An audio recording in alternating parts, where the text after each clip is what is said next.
নমস্কার, কেমন আছেন? আশা করছি ভালো আছেন। আজকের ভিডিও হচ্ছে যারা মীন রাশির মানুষ তাদের জুলাই মাসটা কেমন যাবে। প্রথমেই দেখে নেব হেলথ কেমন যাবে, ঠিক আছে? স্বাস্থ্য কেমন যাবে। আচ্ছা, দ্য জাজমেন্ট। তো স্বাস্থ্যের ক্ষেত্রে দেখছি যাদের অনেক দিন ধরে সমস্যা তৈরি হয়েছে বা নানান রকম অসুস্থতার মধ্যে দিয়ে কাটাচ্ছেন তাদের কিন্তু সময় ভালো যাবে। মানে আস্তে আস্তে স্বাস্থ্যে উন্নতি হবেন। এবং যারা বিভিন্ন রকম সমস্যায় ভুগছিলেন, ব্যথা বেদনা যন্ত্রণা বা এই ধরনের সমস্যায় ভুগছিলেন তাদের কিন্তু এই সময়টা আস্তে আস্তে সমস্তটা ঠিক হবে।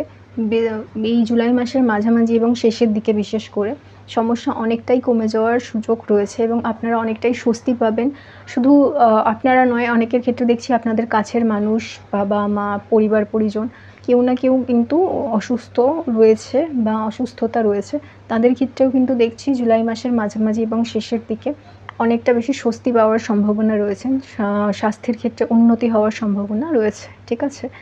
এবং যারা বহুদিন ধরে কোনো বিশেষ চিকিৎসা করছেন বা চিকিৎসা নিচ্ছেন কিন্তু সেই পরিমাণে ফলাফল পাচ্ছেন না, তাদের ক্ষেত্রে কিন্তু চিকিৎসা আস্তে আস্তে কাজে লাগার এবং আপনাদের স্বাস্থ্য আস্তে আস্তে ভালো হওয়ার কিন্তু পসিবিলিটি রয়েছে, ঠিক আছে?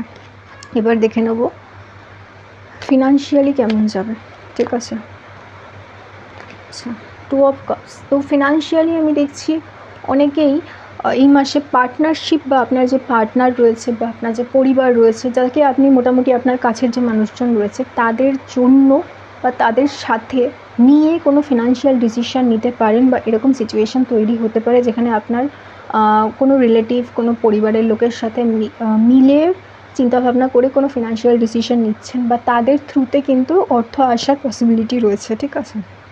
আপনার এবং আপনার পার্টনারের দুজনেরই কিন্তু এই মাসটা খুবই ভালো যাবে এবং পার্টনারশিপে কোনো কাজ করলে ফিনান্সিয়াল কিন্তু ইমপ্রুভমেন্ট বা ফিনান্সিয়াল প্রফিট হওয়ার কিন্তু পসিবিলিটি বেশি। ওভারঅল আমি দেখছি কোনো ইনভেস্টমেন্ট যদি করতে চান এই সময় করতে পারেন।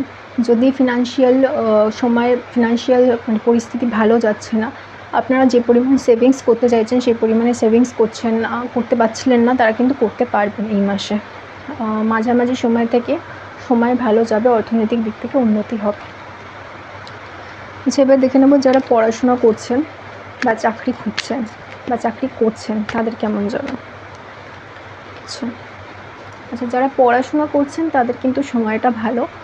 নতুন কোনো কোর্সে যদি ভর্তি হতে চান বা নতুন করে যদি কোনো কিছু শুরু করতে চান তার জন্য কিন্তু এই সময়টা একেবারে আদর্শ। নতুন অপরচুনিটি আসবে যেখানে নিজেকে উন্নত করতে পারবেন, নতুন ধরনের জায়গায় নিজেকে প্রতিষ্ঠিত করতে পারবেন। বা আপনারা যদি কোনো এক্সাম দিয়ে থাকেন তাদের ক্ষেত্রে কিন্তু রেজাল্ট যদি আসার ব্যাপার থাকে রেজাল্ট কিন্তু ভালো হবে, বা পরীক্ষা যদি থাকে এক্সাম কিন্তু ভালো হওয়ার পসিবিলিটি রয়েছে। যারা চাকরি করছেন বা চাকরি খুঁজছেন তাদের ক্ষেত্রে কিন্তু, যারা চাকরি খুঁজছেন তাদের অনেক দিন থেকে চাকরি না হলেও কিন্তু এই মাসে চাকরি হয়ে যাওয়ার পসিবিলিটি রয়েছে। চাকরি হয়ে যাওয়ার বা চাকরির ভালো সুযোগ আসার পসিবিলিটি রয়েছে, কাজেই আপনারা চেষ্টা করুন।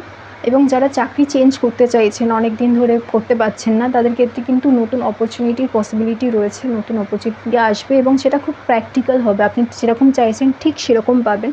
কাজেই আমি বলবো আপনারা যারা চাকরি চেঞ্জের কথা ভাবছেন তারা কিন্তু চেঞ্জ করতে পারেন, এই সময় কিন্তু ভালো অপরচুনিটি পাবেন। এবার দেখে নেবো যারা বিজনেস করছেন তাদের কেমন যাবে। আচ্ছা, বিজনেসের ক্ষেত্রে কিন্তু আমি দেখছি এই সময়টা খুব একটা ভালো নয়, কারণ বিজনেস যারা করছেন তাদের ক্ষেত্রে অনেকেরই দেখছি বিজনেসে যে পরিমাণে আপনি লাভ আশা করেছিলেন সেই পরিমাণে লাভ হচ্ছে না এবং অনেক ক্ষেত্রে দেখছি যে লোকসান হয়ে যাচ্ছে বা ক্ষতি হচ্ছে, ঠিক আছে? তো কাজেই এই মাসে কিন্তু নতুন যদি বিজনেস স্টার্ট করতে চান বা নতুন কিছু স্টার্ট করতে চান আমি বলবো করবেন না। যদি কোনো ইনভেস্টমেন্ট করতে চান বা ফিনান্সিয়াল কোনো বড় ডিসিশন নিতে চান যেখানে প্রচুর পরিমাণে অর্থ আপনি বিনিয়োগ করছেন, সেটা জুলাই মাসে করবেন না। আপনার বিজনেসে যদি প্রফিট না হয়ে থাকে, যদি লসে চলছে বিজনেস বা যে পরিমাণে বিজনেস যেভাবে চলার কথা সেভাবে বিজনেস চলছে না, সেক্ষেত্রে আমি বলবো অবশ্যই যেই মার্কেটিং হচ্ছে বা যে পরিমাণে আপনার ইনকাম হচ্ছে সেই পরিমাণ ইনকাম বাড়ানোর চেষ্টা করুন। ইনভেস্ট না করে আপনার বিজনেস স্ট্র্যাটেজি বাড়িয়ে আপনার ইনকাম বাড়ানোর চেষ্টা করুন। ইনভেস্টমেন্ট না বাড়িয়ে ইনকাম বাড়ানোর চেষ্টা করুন, আপনার জন্য বেটার হবে। এবার দেখব সম্পর্ক কেমন যাবে আপনার পরিবারের সাথে এবং বা আপনার পার্টনারের সাথে সম্পর্ক কেমন যাবে। থ্রি অফ পেন্টিকলস, যারা সম্পর্কে নেই তাদের কিন্তু নতুন সম্পর্ক তৈরি হওয়ার পসিবিলিটি রয়েছে। যারা সম্পর্কে অলরেডি আছে তাদের ক্ষেত্রে কিন্তু আমি দেখছি তারা তাদের পরিচিত মানুষজনের সাথে বা পরিবারের মানুষজনের সাথে কিন্তু সম্পর্ক উন্নতি হওয়ার পসিবিলিটি রয়েছে। যাদের সম্পর্ক ভালো যাচ্ছে না বা যাদের কথাবার্তা সেইভাবে হচ্ছে না বা সম্পর্ক আনস্টেবল আছে বা কমিউনিকেশনে অসুবিধা হচ্ছে, ভুল বোঝাবুঝি হয়েছে, নানান ধরনের সমস্যা চলছে বা কোনো গোলযোগ তৈরি হয়েছে, তাদের ক্ষেত্রে কিন্তু সম্পর্ক ভালো হওয়ার পসিবিলিটি রয়েছে। এবং সবথেকে ইম্পর্ট্যান্ট যেটা সেটা হচ্ছে কোনো একটা মিটিং বা মিছিল, মানে যেখানে প্রচুর লোক বা দুজনের বেশি মানুষ উপস্থিত রয়েছে সেরকম একটা জায়গায় কিন্তু দেখা হওয়ার পসিবিলিটি রয়েছে।